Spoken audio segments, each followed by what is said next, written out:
was going through problem number 1 on the Solving Systems and Free Variables worksheet that you have assigned to you.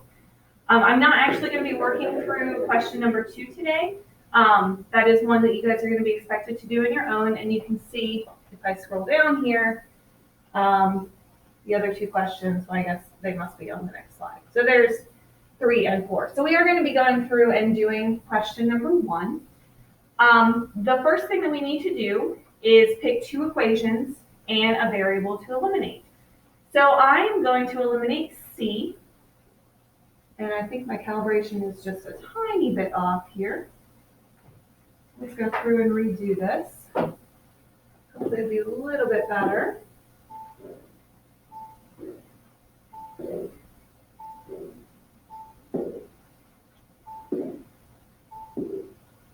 Okay, so we are going to eliminate C from equations number 2 and 3 because I can see those are already opposites.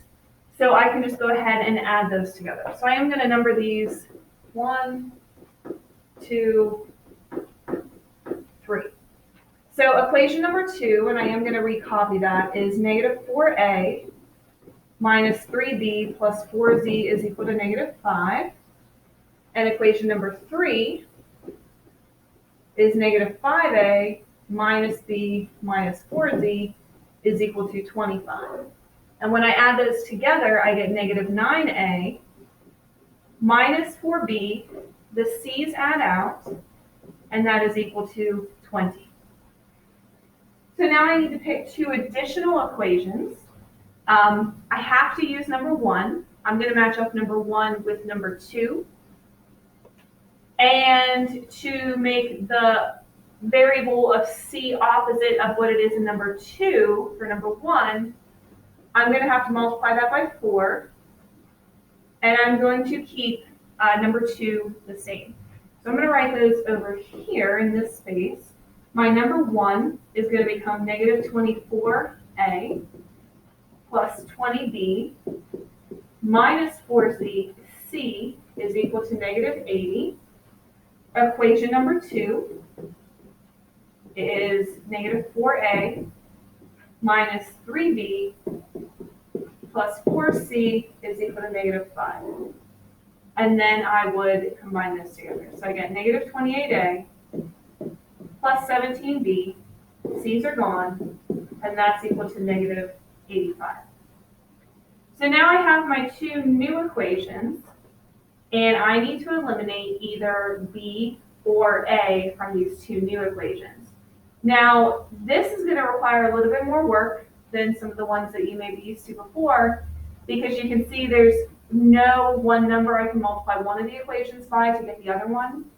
So I'm actually going to eliminate b, because I see I already have I have a negative and I have a positive over here in the blue one. So I can actually multiply the green equation by 17, and then I can multiply the blue equation by 4. And in doing so, then the b's are going to be opposite in value. If you do run across something where the numbers get really huge, feel free to use a calculator if you need to do some of the multiplication, and that's actually what I'm going to do right now. So we have negative 9a times 17, so I'm going to be writing this equation right here. That is going to give me negative 153a. 4 times your 17 is going to be negative 68b plus your 20 times 17, I'm sorry, not plus, it's going to be equals 340. This equation, I'm going to put then down at the bottom, negative 28 times 4, and again, that's something I probably could do in my head, but I want to make sure I don't mess this up. So I have negative 112a. This is going to be a plus 68, because 17 times 4 is going to be 68.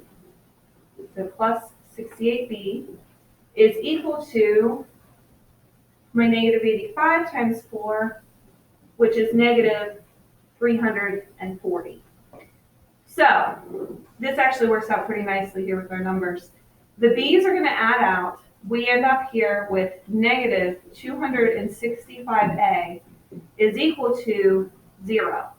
Don't be thrown off when you have something with a variable is equal to 0. The value of a that would solve this equation is 0. 0 is allowed to be a solution to your question. That is a perfectly valid number. So a is equal to 0. I can take that back to one of the previous equations, either the green or the blue, to solve for b. I'm actually going to take it over here to the green equation. So I have negative 9 times 0 minus 4b is equal to 20. Well, negative 9 times 0 is 0. So if negative 4b is equal to 20, b is equal to negative 5. Scroll down a little bit. Now I have to use one of the original equations to solve for c. I know a is 0 and b is negative 5. I'm going to go ahead and plug into equation number 1. So we have negative 6 times 0 plus 5 times negative 5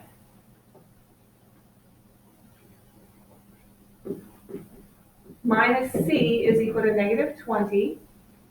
That's gone. I have negative 25 minus c is equal to negative 20. So negative c is equal to a positive 5. Adding 20 to both sides, or adding 25 to both sides, and that means that c is equal to negative 5. So your solution here, we would still write this as an ordered triple, even though we're not using x, y, and z like we talked about in class. You would still list these alphabetically for your ordered pair. So your solution is going to be 0, negative 5, negative 5.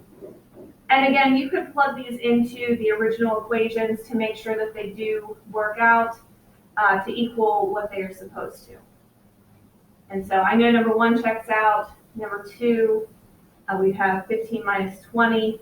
That would be negative 5. And in number 3, you have 5 plus 20, and that equals 25. So this 0, negative 5 does work out in all 3 of the original equations. Hopefully this helps you work out question number 2 and question 2 through 4 on this worksheet. There are no questions, I believe, that are no solution.